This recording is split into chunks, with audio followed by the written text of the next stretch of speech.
اللهم بارك على محمد وعلى آل محمد كما باركت على إبراهيم وعلى آل إبراهيم إنك حميد مجيد بلغ العلا بكماله كشف الدجى بجماله حسنت جميع خصاله صلوا عليه وعليه الحمد لله মহান ইজ্জত আল্লাহ সুবহানাহু ওয়া তাআলার দরবারে লাখো কোটি শুকরিয়া যে আল্লাহ সুবহানাহু ওয়া তাআলা আমাদেরকে আজ পবিত্র জুমার দিনে জুমার নামাজ আদায়ের জন্য পবিত্র ঘর মসজিদে আসা বসার এবং দিনী আলোচনা করবার এবং শ্রবণ করবার তৌফিক দান করেছেন।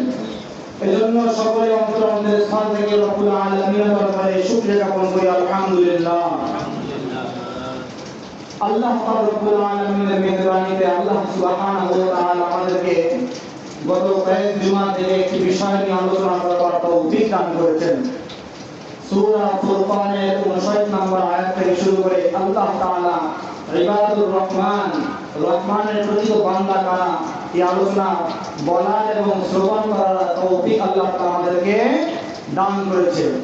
গত জুমা আগের জুমায় আমরা আলোচনা করেছিলাম আল্লাহ তাআলা রহমানের প্রকৃত বান্দা এক নাম্বার কারা, যারা বিনয়ী, যারা অহংকার মুক্ত জীবন যাপন করে। ওয়া ইবাদুর রহমান আল্লাযীনা ইয়ামশুনা আলাল আরদি হাওনা ওয়া ইযা খাতাবাহুমুল জাহিলুনা ক্বালু সালামা। প্রকৃত বান্দা দুই নাম্বার সিরিয়াল হচ্ছে আল্লাযীনা ইয়াবিতুনা লিরাব্বিহিম সুজদান ওয়া কিয়ামা, যারা আল্লাহ তাআলার জন্য, আল্লাহ তাআলার সন্তুষ্টির জন্য ইয়াবিতুনা রাত যাপন করে, অর্থাৎ কিয়ামুল লাইল করে, তাহাজ্জুদ গুজারি হয়। আপনাদের আলোচনা মনে আছে দুই নাম্বার পর্যন্ত আলোচনা করেছিল। আজকে তিন নাম্বার আলোচনা আল্লাহ পাক রব্বুল আলামিন সূরা ফুরকানে বলেন রহমানের প্রকৃত বান্দা ওয়াল্লাযীনা ইয়াকুলুনা রাব্বানা ইসরিফ আন্না আযাবা জাহান্নাম ইন্না আযাবাহা কানা গারামা। তিন নাম্বার প্রকার হচ্ছে আল্লাযীনা ইয়াকুলুনা, রহমানের প্রকৃত বান্দা যারা বলে রব্বানা ইসরিফ আন্না আযাবা জাহান্নাম, রব্বানা সব সময় আল্লাহ তাআলার কাছে দোয়া করে, কামনা করে, চায় এবং বলে ইসরিফ আন্না আযাবা জাহান্নাম, আল্লাহ আমাদের কাছ থেকে জাহান্নামের আযাবকে হটাই দিন, জাহান্নামের আযাবকে হটাই দিন, আল্লাহ আমাদের থেকে দূরে রাখেন। অর্থাৎ তারা নেক আমল করে, গুনাহ মুক্ত জীবন যাপন করে, আর জাহান্নামের কাজ, যে সমস্ত কর্মের মাধ্যমে জাহান্নাম হয়, জাহান্নামের ফায়সালা হয়, এই সমস্ত কর্মকাণ্ড থেকে নিজেকে বিরত রাখে আর আল্লাহ তাআলার কাছে দোয়া করে রব্বানা ইসরিফ আন্না আযাবা জাহান্নাম, আল্লাহ আপনি আমাদেরকে জাহান্নামের আযাব থেকে মুক্তি দান করেন, বিরত রাখেন, দূরে রাখেন।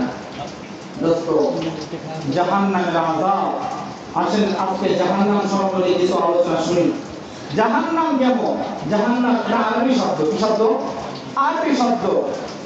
ফার্সি থেকে বলা হয় দুজক। কি বলা হয়? ফার্সিতে বলা হয় দুজক, আর বাংলায় আমরা কি বলি? নরক। কি বলি? নরক।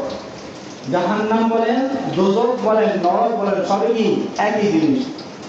জাহান্নাম, যার পরিভাষায় জাহান্নাম বলা হয় এমন একটি দুর্গন্ধ, এমন একটি নিকৃষ্ট জাতীয় স্থান, এবং এই স্থানটা সবচেয়ে নিকৃষ্টতম স্থান। ইন্না আযাবাহা কানা গারামা। জাহান্নাম সম্পর্কে রাসূল পাক সাল্লাল্লাহু আলাইহি ওয়াসাল্লাম এর হাদিস, বিশ্বনবী সাল্লাল্লাহু আলাইহি ওয়াসাল্লাম একবার সাহাবায়ে কেরাম নিয়ে বসে আছেন, সাহাবায়ে কেরাম নিয়ে বসে আছেন, হঠাৎ একটি বিকট আওয়াজ শুনতে পারলেন, বিকট আওয়াজ। সাহাবায়ে কেরাম আশ্চর্যচকিত হয়ে গেলেন। সাহাবায়ে কেরাম জিজ্ঞাসা করলেন, রাসূল পাক সাল্লাল্লাহু আলাইহি ওয়াসাল্লাম সাহাবায়ে কেরামকে বললেন, তোমরা কি জানো, তোমরা কি একটা আওয়াজ শুনতে পেয়েছো? সকল সাহাবায়ে কেরাম এক বাক্যে বলেন, ইয়া রাসূলুল্লাহ, হ্যাঁ আমরা একটা আওয়াজ শুনতে পারলাম। বিশ্বনবী আবার বলেন, তোমরা কি জানো এই আওয়াজটা কিসের? সাহাবায়ে কেরাম বলেন, আল্লাহু আ'লামু ওয়া রাসূলুহু, আল্লাহ এবং তার রাসূলই ভালো জানেন। রাসূল পাক সাল্লাল্লাহু আলাইহি ওয়াসাল্লাম বলেন, এটা জাহান্নামের একটি আওয়াজ, জাহান্নামের একটি আওয়াজ, জাহান্নামের একটি আওয়াজ। কেমন আওয়াজ? রাসূল বলেন, আজ থেকে 70 বছর পূর্বে, কত বছর পূর্বে? আজ থেকে 70 বছর পূর্বে জাহান্নামে একটি পাথর ফেলে দেওয়া হয়েছিল, একটি পাথর নিক্ষেপ করা হয়েছিল। সেই 70 বছর পরে আজকে এই জাহান্নামের পাথরটা আজকে তল দেশে গিয়ে পতিত হয়েছে। আল্লাহু আকবার। তাহলে তার গভীরতা কত হতে পারে? 70 বছর আগে একটা পাথর নিক্ষেপ করেছে, সেই 70 বছর পরে ওই পাথরটা জাহান্নামের একদম অতল গহীনে, একদম নিম্ন জায়গায় গিয়ে পড়ছে। আল্লাহু আকবার। কত গভীরতা জাহান্নামের!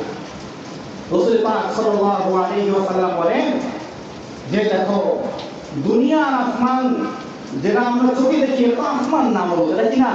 আসমান না, এটা আমাদের চোখের দৃষ্টির সীমানা শেষ, যার পরে আমাদের দৃষ্টি আর যায় না। এটা আমরা দেখি ধুমা ধুলো, এটা সবুজ কালার দেখি কিনা, আকাশ কালার দেখি, কিন্তু এর পরে অনেক দূর আছে আসমান আছে। রাসূলুল্লাহ সাল্লাল্লাহু আলাইহি ওয়াসাল্লাম বলেন, এই আসমান থেকে যদি একটা পাথর পোড়া দুনিয়ার বুকে ছেড়ে দেওয়া হয়, দুনিয়ার বুকে ছেড়ে দেওয়া হয়, এই পাথর আসমান থেকে এই পাথরটা দুনিয়ার বুকে আসতে সময় লাগে 12 ঘন্টা। কয় ঘন্টা? 12 ঘন্টা। দুনিয়া, পৃথিবী, এই জমিন থেকে আসমান, বিজ্ঞান, রাসূল পাক সাল্লাল্লাহু আলাইহি ওয়াসাল্লাম বলেছেন 500 বছরের রাস্তা। কয় বছরের রাস্তা? 500 বছরের রাস্তা। তাহলে 500 বছরের রাস্তা অতিক্রম করতে একটা পাথর উপর থেকে নিচে নামতে লাগে 12 ঘন্টা। রাসূল পাক সাল্লাল্লাহু আলাইহি ওয়াসাল্লাম হাদিসে বলেন, যদি সন্ধ্যাবেলায় পাথরটা নিক্ষেপ করা হয়, ছেড়ে দেওয়া হয় আকাশ থেকে, তাহলে সকালবেলায় সেই পাথরটা পৌঁছায় জমিনের বুকে। আবার যদি সকালবেলায় পাথরটা আকাশ থেকে ছেড়ে দেওয়া হয়, সন্ধ্যাবেলায় জমিনের নিকট এই পাথরটা পৌঁছায়। তাহলে মাত্র 12 ঘন্টায় একটা পাথর যদি পৌঁছতে পারে, এই 12 ঘন্টায় বা 500 বছরের রাস্তার পাথরটা মাত্র 12 ঘন্টায় পৌঁছালো, এত দূরত্ব পথ, তাহলে 12 ঘন্টা আবার 24 ঘন্টায় কতদূর পৌঁছতে পারে, আরো কত গভীর হতে পারে। এভাবে একদিন, 2 দিন, 3 দিন, 1 মাস, 2 মাস, 1 বছর, এভাবে 70 বছর হলে তাহলে এই গভীরতাটা কত নিম্ন হতে পারে। আল্লাহু আকবার। তাহলে জাহান্নামের গভীরতা কত কত হতে পারে? রাসূল পাক সাল্লাল্লাহু আলাইহি ওয়াসাল্লাম এই জাহান্নামের গভীরতা সম্পর্কে কিছু বলেছেন। গভীরতা, অন্য হাদিসে রাসূল পাক সাল্লাল্লাহু আলাইহি ওয়াসাল্লাম বলেন, জাহান্নামকে প্রতি হাজারে 999 জনকে জাহান্নামে দেওয়া হবে। হাজারে 999 মানুষই করে দেওয়া হবে, জাহান্নামে দেওয়া হবে, মানে প্রতি হাজারে। তাহলে জাহান্নামের পরিমাণ, লোকের পরিমাণ বেশি। রাসূল পাক সাল্লাল্লাহু আলাইহি ওয়াসাল্লাম বলেন, তাহলে এত পরিমাণ মানুষকে যখন জাহান্নামে দেওয়া হয়, তারপরেও জাহান্নামের পেট ফাঁকা, জাহান্নামের পেট ফাঁকা। আল্লাহ পাক রব্বুল আলামিন সূরা কাফে বলেন, হাল মিন মাজিদ, তোমার কি আরো কিছু লাগবে? আরো কিছু লাগবে? তোমার কি আরো প্রয়োজন? জাহান্নাম বলবে, আল্লাহ আমার আরো প্রয়োজন, আমার আরো প্রয়োজন। তখন আল্লাহ পাক রব্বুল আলামিন তার কুদরতি কদম তার মাঝে রাখবেন। তখন সে বলবে, বাস আল্লাহ, বাস আমার আর প্রয়োজন নেই। আল্লাহু আকবার। কি পরিমাণ গভীর এবং কি পরিমাণ বড় হলে এত পরিমাণ মানুষ তার মধ্যে দেওয়ার পরেও জাহান্নাম বলে আমার আরো প্রয়োজন। আল্লাহু আকবার। এই হলো জাহান্নামের অবস্থা। তো যারা আল্লাহর প্রকৃত বান্দা, তারা সবসময় আল্লাহর কাছে দোয়া কান্না বের করবে, আল্লাহ ইসরিফ আন্না আযাব জাহান্নাম, আল্লাহ আমাকে জাহান্নামের আযাব থেকে আল্লাহ মুক্তি দান করেন, জাহান্নামের আযাব থেকে আল্লাহ আপনি আমাকে রক্ষা করেন। বলা হয় রাসূল পাক সাল্লাল্লাহু আলাইহি ওয়াসাল্লাম হাদিস, তিরমিজি শরীফের হাদিস, রাসূল পাক সাল্লাল্লাহু আলাইহি ওয়াসাল্লাম বলেন যে জাহান্নামের যে আগুন, জাহান্নামের যে আযাবটা, এই জাহান্নামের আগুন এত উত্তপ্ত, এত গরম, এরপরেও এই জাহান্নামকে আল্লাহ পাক রব্বুল আলামিন 1000 বছর পর্যন্ত প্রজ্বলিত করেছেন। কি করেছেন? 1000 বছর পর্যন্ত জ্বালিয়েছেন। 1000 বছর জ্বালানোর পরে জাহান্নামের রংটা টকটকে লাল হয়ে গিয়েছে। কি হয়ে গেছে? লাল বর্ণ হয়ে গিয়েছে। যে জাহান্নামের এত লাল বর্ণ হয়ে গিয়েছে, যে কোনো জিনিস দেওয়ার সঙ্গে সঙ্গে পুরো সাদা হয়ে যাবে। শুধু লাল বর্ণ করে শান্ত করেন নাই আল্লাহ পাক রব্বুল আলামিন, এরপরে আরো 1000 বছর তাকে জ্বালানো হয়েছে, প্রজ্বলিত করা হয়েছে। এরপরে জাহান্নামের লাল বর্ণ থেকে সাদা বর্ণে পরিণত হয়ে গিয়েছে। আবার এই সাদা বর্ণ পরিণত হওয়ার পরে রাসূল বলেন আরো 1000 বছর এই জাহান্নামকে আরো জ্বালানো হয়েছে। এরপরে যখন আরো 1000 বছর জ্বালানোর পরে এই জাহান্নামের রং চলে এসেছে ঘন এবং কালো, এমন অন্ধকারচ্ছন্ন, এমন অন্ধকার যে অন্ধকার কিছুই দেখা যায় না। এই হলো জাহান্নামের অবস্থা। হযরত রাসূল পাক সাল্লাল্লাহু আলাইহি ওয়াসাল্লাম বলেন যখন জাহান্নামকে উত্তাল করা হয়, তেজ করা হয়, যখন জাহান্নামের আযাব তেজ হয়ে থাকে, তখন তার ঘনত্ব, তার অন্ধকারাচ্ছন্ন আরো বাড়তে থাকে। আবার যখন এই জাহান্নামের আযাবটা কোনো সময় যদি নিম্ন অবস্থায় চলে আসতে থাকে, কখনো যদি এই তেজ উত্তালটা কমে যাইতে থাকে, আল্লাহ পাক রব্বুল আলামিন বলেন কুল্লামা খাবাতনাহু সাইরা, যখন তার উত্তপ্ততা, তার গরমিয়াতটা কমতে থাকে, তখন আল্লাহ পাক রব্বুল আলামিন তার এই উত্তাপ তেজ আরো দ্বিগুণ থেকে দ্বিগুণ বাড়াইতে থাকে।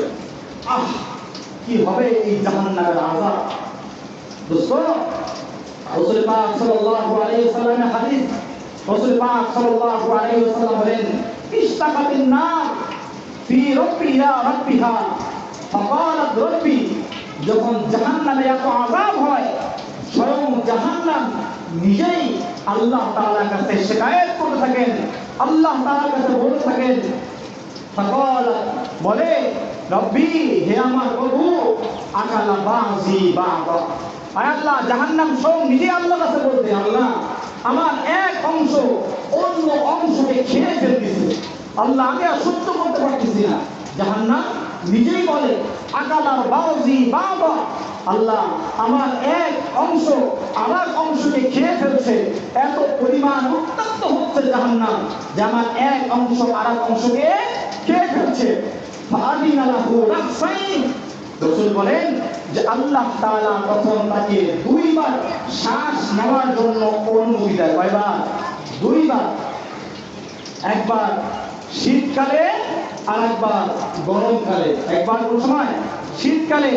শীতকালে যখন জাহান্নাম নিঃশ্বাস নেয়, সেই নিঃশ্বাসটা নেয় জাহান্নামের ভিতরে, আর গরম করে যখন জাহান্নাম নিঃশ্বাস নেয়, শ্বাস নেয়, সেই শ্বাসটা ছাড়ে জাহান্নামের বাহিরে।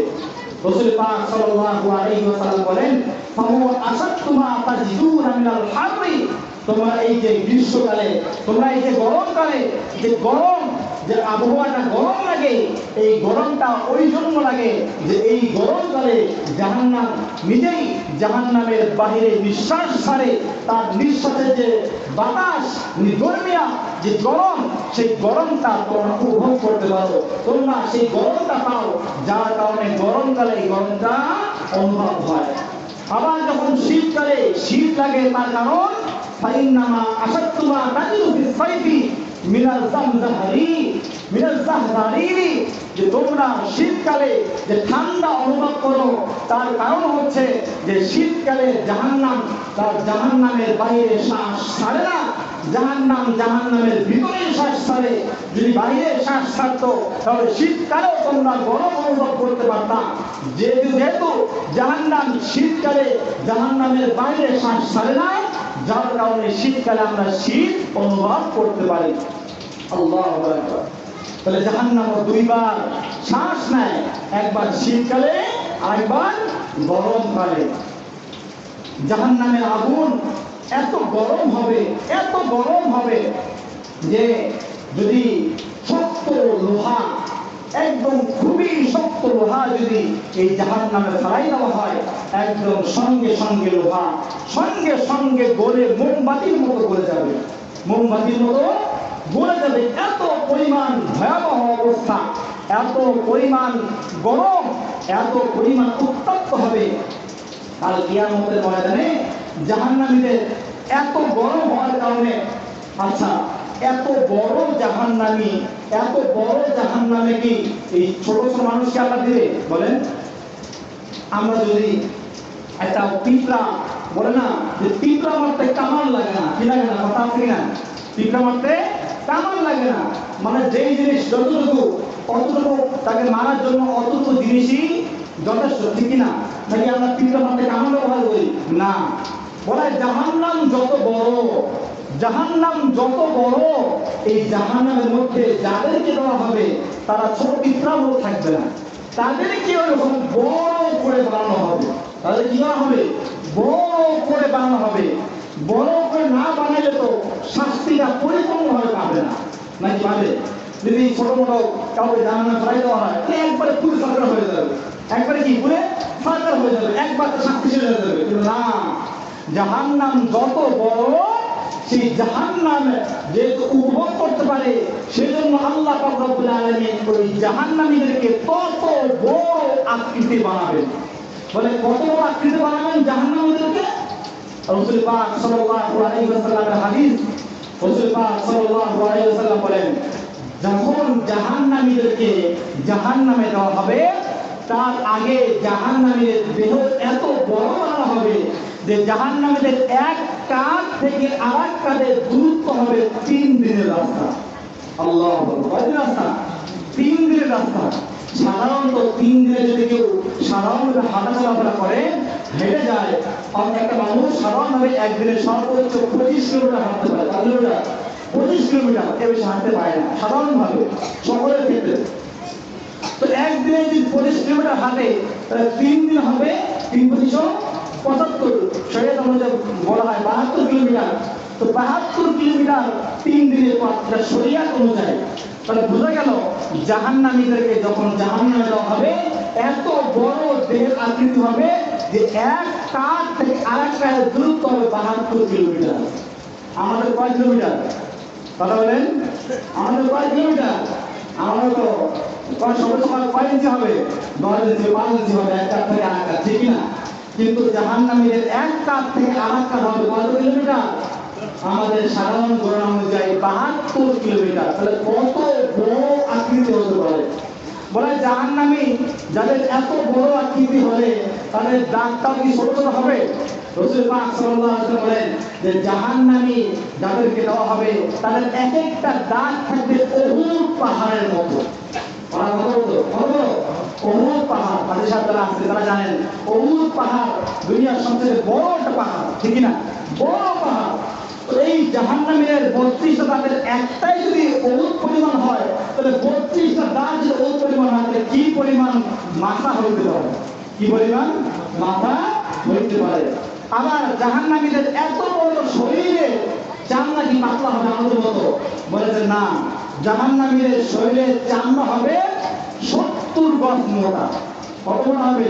70 গজ মোটা। এত বড় ভাবে জাহান্নামীকে বানানোর পরে তারপরে জাহান্নামে দিলে তার পূর্ণাঙ্গ আযাব সে ভোগ করতে পারবে। এত বড় দেহের আকৃতির জাহান্নামী ব্যক্তিকে যখন জাহান্নামে ফেলানো হবে, যেই জাহান্নামী ব্যক্তির শরীরের চামড়া 70 গজ মোটা, যেই জাহান্নামী ব্যক্তি এক কাঁধ থেকে আরেক কাঁধের দূরত্ব 3 দিনের রাস্তা, যেই জাহান্নামের এক একটা দাগ এক একটা উহুদ পাহাড়ের মতো, এত বড় জাহান্নামী ব্যক্তিকে যখন জাহান্নামে দেওয়া হবে, সঙ্গে সঙ্গে মোমের মতো গলে গলে সারকার হয়ে যাবে। জাহান্নামের আযাব তাহলে কি পরিমাণ হবে, কি পরিমাণ কষ্ট হবে জাহান্নামের আযাব। এজন্য আল্লাহ বলেন, আর রাসূল পাক সাল্লাল্লাহু আলাইহি ওয়াসাল্লাম জাহান্নামের আযাব থেকে সকলকে বলেন, বান্দা সর্ব অবস্থায় আল্লাহ তাআলার কাছে পানাহ চাও, আল্লাহ তাআলার কাছে পানাহ চাও। প্রতিদিন ফজরের নামাজ শেষ, নামাজের পরে আল্লাহ তাআলার কাছে দোয়া করো, আল্লাহুম্মা আজিরনি মিনান নার, আল্লাহ আপনি আমাকে জাহান্নাম থেকে মুক্তি দান করেন। আল্লাহুম্মা আজিরনি মিনান নার। রাসূল পাক সাল্লাল্লাহু আলাইহি ওয়াসাল্লাম হাদিসে দোয়া শিখিয়ে দিয়েছেন, বান্দা ফজরের নামাজ শেষ, নামাজের সালাম ফিরানো শেষ, কথা না বলে 7 বার এই দোয়াটা করো। মাগরিবের নামাজ শেষ, মাগরিবের নামাজের পরে কথা না বলে 7 বার আল্লাহুম্মা আজিরনি মিনান নার এই দোয়াটা করো। এই দোয়ার বরকতে আল্লাহ তাআলা হয়তো জাহান্নামের আযাব থেকে মুক্তি দান করতে পারে। এই হলো জাহান্নামের অবস্থা।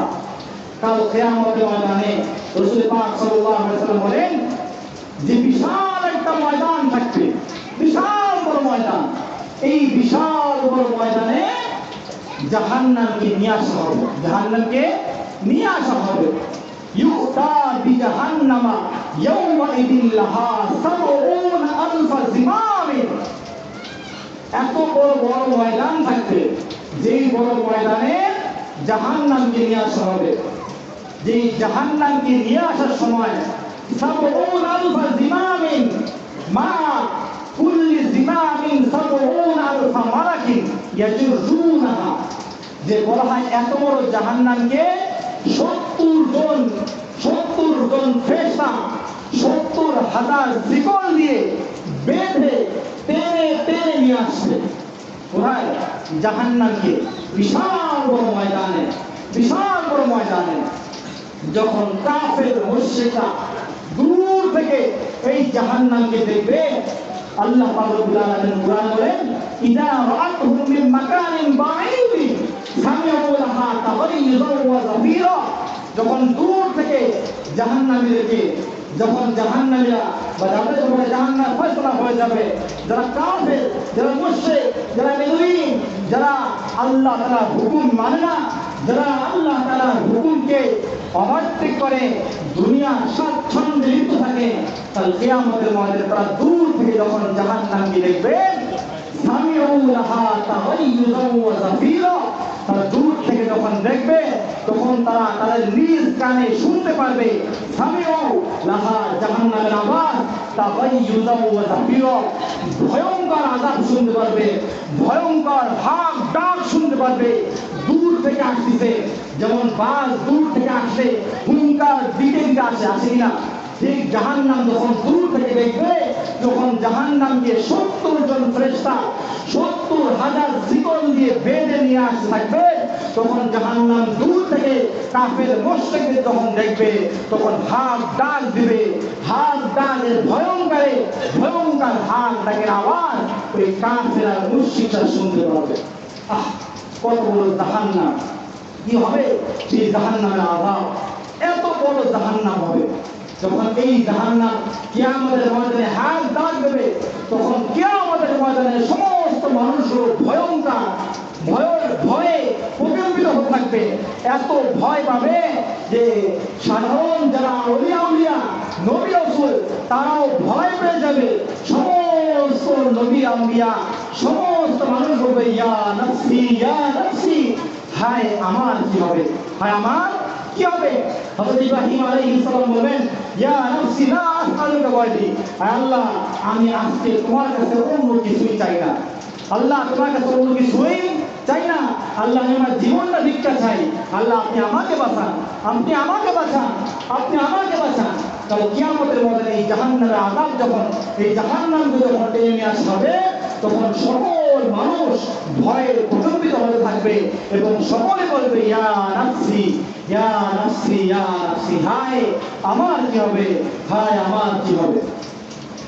যখন এই অবস্থা হবে কিয়ামতের ময়দানে, যখন মানুষের আযাব, যখন কিয়ামতের ময়দানে মানুষ তার বিচার কার্য হবে না, তার কিয়ামতের ময়দানে সমস্ত মানুষগুলো একত্রিত হয়ে পরামর্শ করবে যে আমরা সহ্য করতে পারতেছি না।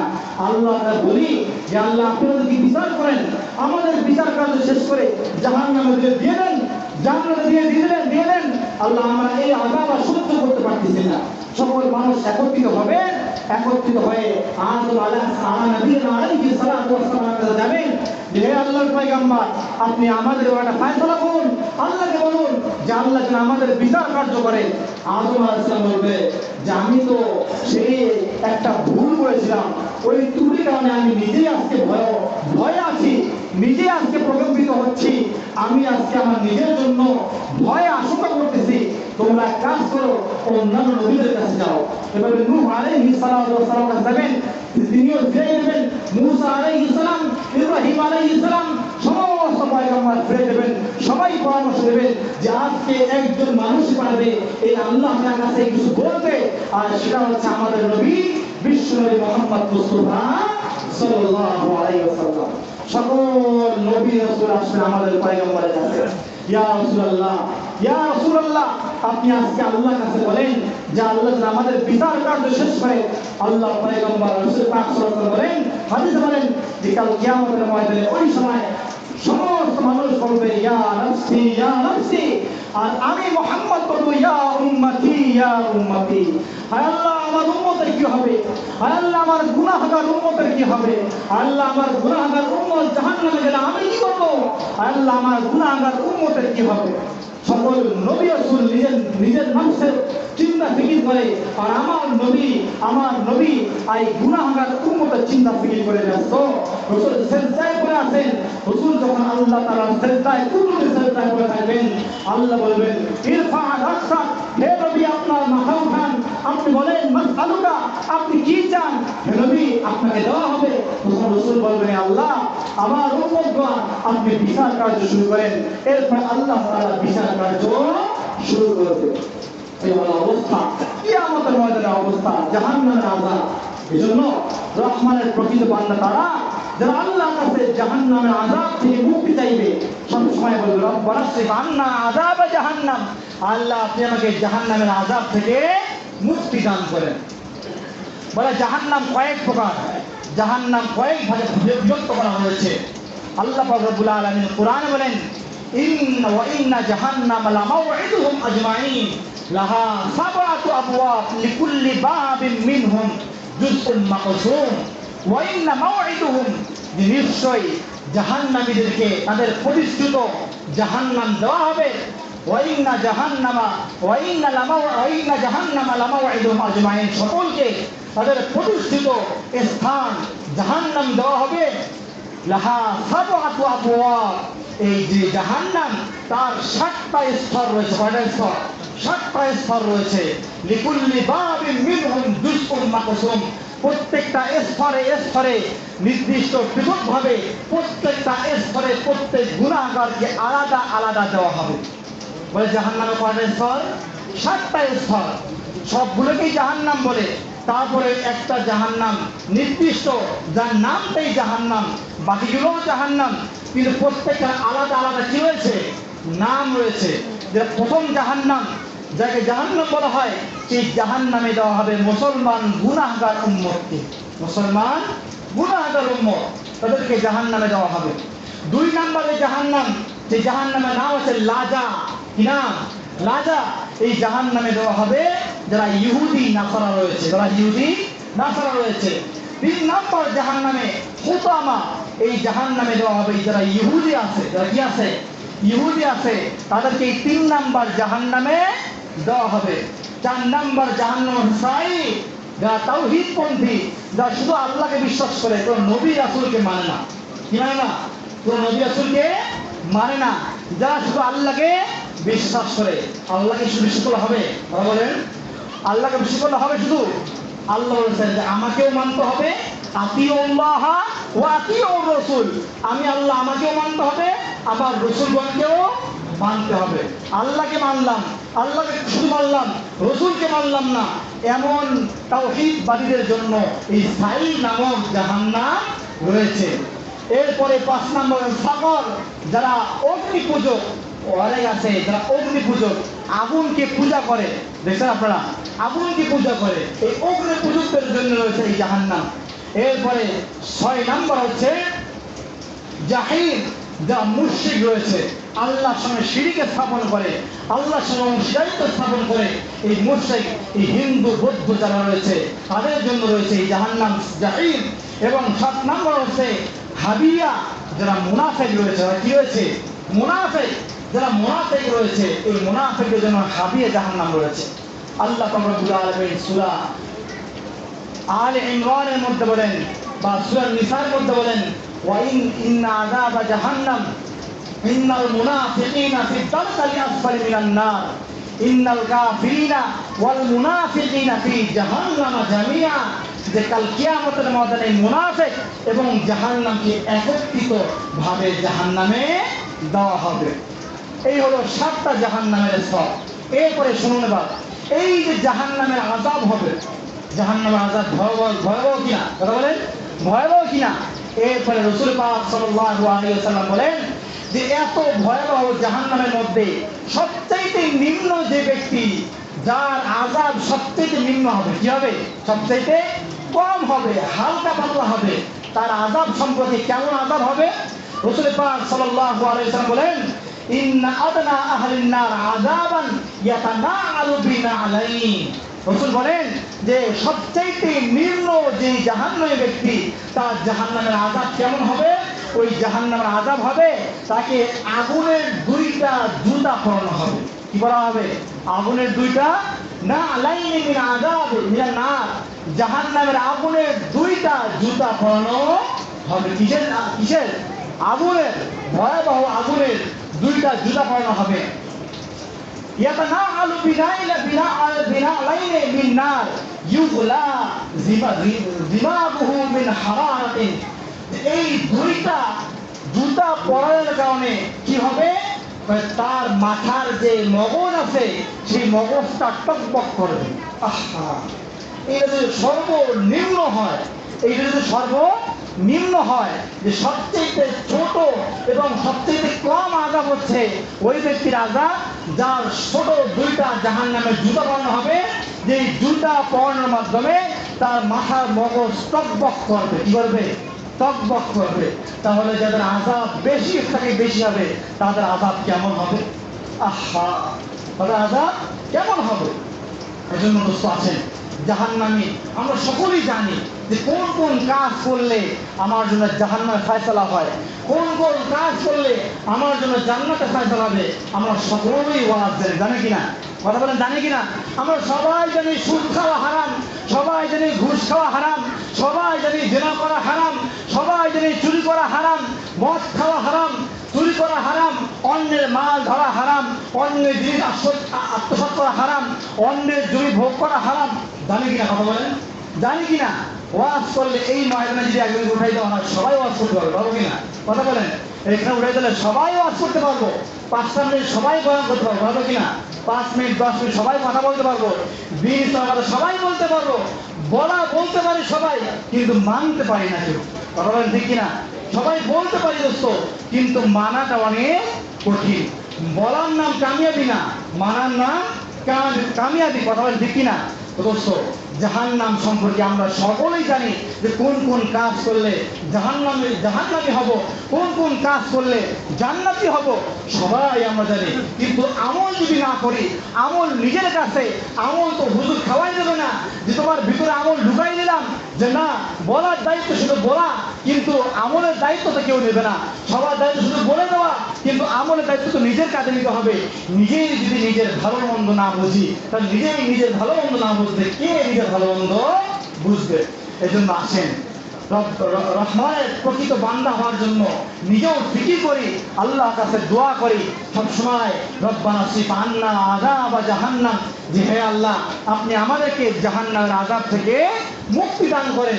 হে আল্লাহ আপনি আমাদেরকে জাহান্নামের আযাব থেকে মুক্তি দান করেন। 5 ওয়াক্ত নামাজ পড়ি, আল্লাহর হুকুমগুলো মানি, আল্লাহ তাআলার হুকুমগুলো মানি, আল্লাহর ফরজ হুকুমগুলো মানি।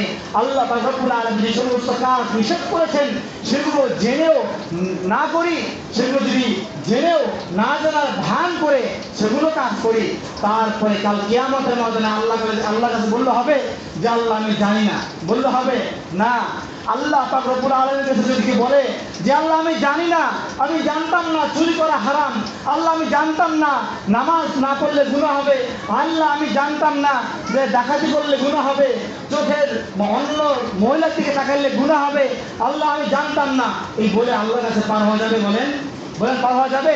পার হওয়া যাবে না।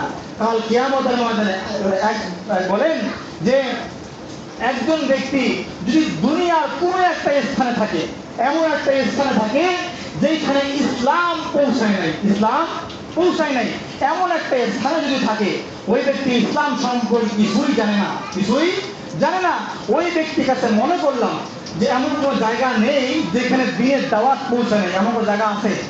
আছে? এমন কোনো জায়গা দুনিয়ার কোনো স্থানে নেই।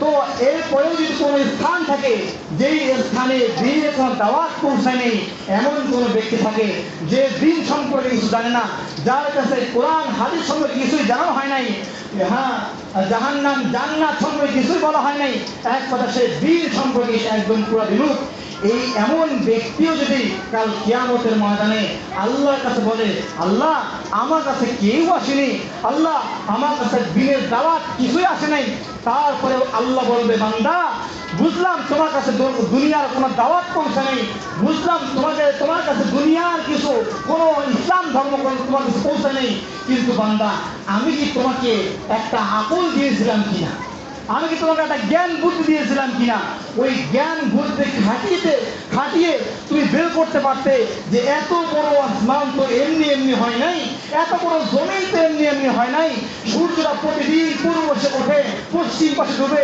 এমনি এমনি তো উঠতে পারে না, এমনি এমনি উঠতে পারে না, এই আকল তোমাকে দিয়েছিলাম, ওই আকল খাটিয়ে কেন তুমি আল্লাহ পরিচয় বার করোনি, কেন ওই আকল খাটিয়ে ইসলামের অনুসন্ধান করোনি, কেন ওই আকল খাটিয়ে ইসলাম মানো নাই, সেজন্য আল্লাহ পাক রব্বুল আলামিন এমন ব্যক্তিকে ধরপাকড় করবেন। এই জন্য দোস্ত, তাহলে ওই ব্যক্তি থেকে আমরা তো অনেক অগ্রসর কিনা, আমরা সব কিছু জানি কিনা, আমাদের কাছে ইসলাম আসছে কিনা, দাওয়াত আসছে কিনা, সব বিষয় আমাদের কাছে আসছে, আমরা তো আল্লাহ তাআলার কাছে কোনো অজুহাত খাটাইতে পারবো না। এই জন্য আমাদের একটাই কাজ, একটাই দায়িত্ব, আমল করা, গুনাহমুক্ত জিন্দেগি থাকা, আর আল্লাহ তাআলা জিকির করে জাহান্নাম থেকে মুক্তির জন্য দোয়া করে জান্নাতের সোজা পথে যাওয়া। ফারিকুম ফিল জান্নাতি ওয়া ফারিকুম ফিস সাঈর, সোজা পথ। আল্লাহ বলেন যে সোজা দুইটা রাস্তা, একটা রাস্তা জাহান্নামের, আরেকটা জান্নাতের। বান্দা তোমার যেটা ইচ্ছা সেটা নিতে পারো, তোমার যদি মন চায় জাহান্নামের রাস্তা বেছে নেবা, যাও, জাহান্নামের সোজা পথ রয়েছে, আর তোমার যদি মন চায় জান্নাতের পথ বেছে নেবা, তাহলে ভালো আমল করো, হারাম থেকে বেঁচে থাকো, সমস্ত গুনাহ থেকে বেঁচে সোজা জান্নাতের পথে পরিচালিত হও।